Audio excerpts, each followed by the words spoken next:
আর পাঁচ 3 দিন মারা গেছে আর পার বিশে তাই আছে না ফেলে আর পার নিয়ে বলতে রাস্তা রাস্তা ঘুরে বেড়ায় প্রকাশ্যে জামাইরা রাস্তার মাঝখান দিয়ে মারি ফেলি যে নৃশংসভাবে হত্যা করছি আর বাচ্চা যার কারোর জন্য আর কের জন্য নহলেও আর বাচ্চার লাই বাবার হত্যাকারীর বিচার চাই।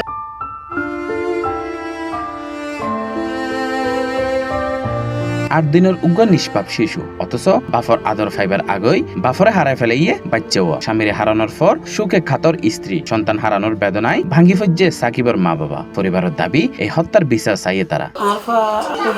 ডাকি লেগে তুমি ঘর তো নাই দেখানি একজনের থেকে কিছু টিয়া পাইও আর টিয়াগুলো গিয়ে আধা ঘন্টা বাদে আর হাসে ফোন করছে যে আর পরিচিত দিয়ে তোমার চট্টগ্রামে মেডিকেল এমার্জেন্সি আছে তুই তাড়াতাড়ি হেরে যাই নিজে আর পারা যাবে ডাকি লেগে এই রিক্সে তুন সরি গিয়ে আর পারা বাজে তুন 4-5 জন নামি ধরে আর পারা রিক্সে তুন কলাস নিচে নামাইরে দুম হতা হবে সুযোগ না দেয় এর দুর্বৃত্ত চুরি মারি দিয়ে 5-6 দিন আগে একটা মোবাইল চুরির বিষয়ে একান ঘটনা 4-5 দিন আর অজ্ঞ ফুয়ার বয়স সাজে 8 দিন ফুয়ার বয়স যেদিন 6 দিন আছে এই দিন আর পারা এটা তুন ঘরে তুন তো ফুয়া ডাকি লেগে এটা কেন মাঝে যা যে বুড়ো নিয়ে উগ্র নাম বলে ইমন আর উগ্র নাম রায়হান এই দুজনের নাম জানি আর নাম না জানি আজ 3 দিন হয়ে যায় আর বাগের কোনো বিচার নেই আর পার খুনের বিচার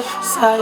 এলাম যে সাকিবের ওয়াইফ এগুলো যে সাকিবের বাচ্চা দিয়ে 8 দিন বাচ্চার বয়স 6 দিনের মাথা আর বাচ্চার ব্যাপারে ফেলে আর আমি আজ বিয়ে করছি দাদু মাত্র 19 মাসের মাথা তাই সংসার ফেলাই আজ আমি হারা ফেলাই বাচ্চাই আজ 8 দিন 6 দিন একদিন আর বাচ্চা বাপারে ফেলে আর বাচ্চার বাপারে ফেলে আর বাচ্চার জীবনে বাপ দায়িত্ব না বাচ্চার বাপ কি জিনিস ন দেয় বাবার আদর ন ভাই বাচ্চা জীবনে বাপ দায়িত্ব না এনার বিচার চাই।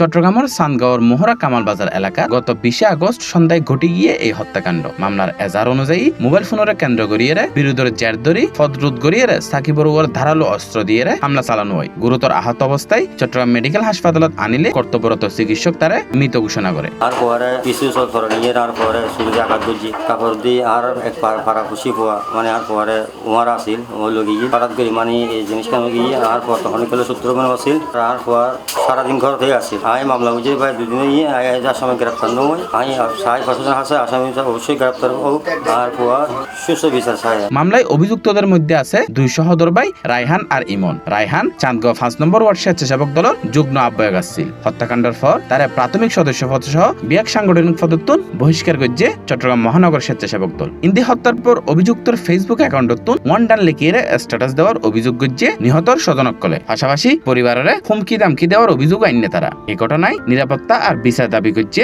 ভুক্তভোগী এই পরিবার। এই ছেলেগুলো আমার ভাতিজাকে খুন করেছে এবং এরাও আবার বিভিন্ন নানা রকম আমাদেরকে হুমকি দিচ্ছে। তোমার আমার ভাতিজাকে খুন করার সময় দিচ্ছে 1 ডাম একেভাবে একটা নিরীহ ব্যক্তিকে তো খুন করা তো এটা মানবিক দৃষ্টিতে এটা হয় না। এখন আমরা সরকারের কাছে নিরাপত্তা চাই এবং প্রশাসনের জন্য এটা কড়া দৃষ্টি দিয়ে যেন আইনশৃঙ্খলা বাহিনী যেন এটা নিরাপত্তাভাবে যেন আমাদেরকে যেন দিতে পারে আমরা তাদের প্রতি অনুরোধ করিলাম। মামলার অগ্রগতি সম্পর্কে চাঁদগাঁও থানার তদন্তকারী কর্মকর্তার ফোনে যোগাযোগ করা হলে সি প্লাজারের মুঠোফোনে জানাই আমরা আসামি ধরার জন্য অভিযান পরিচালনা করতেছি।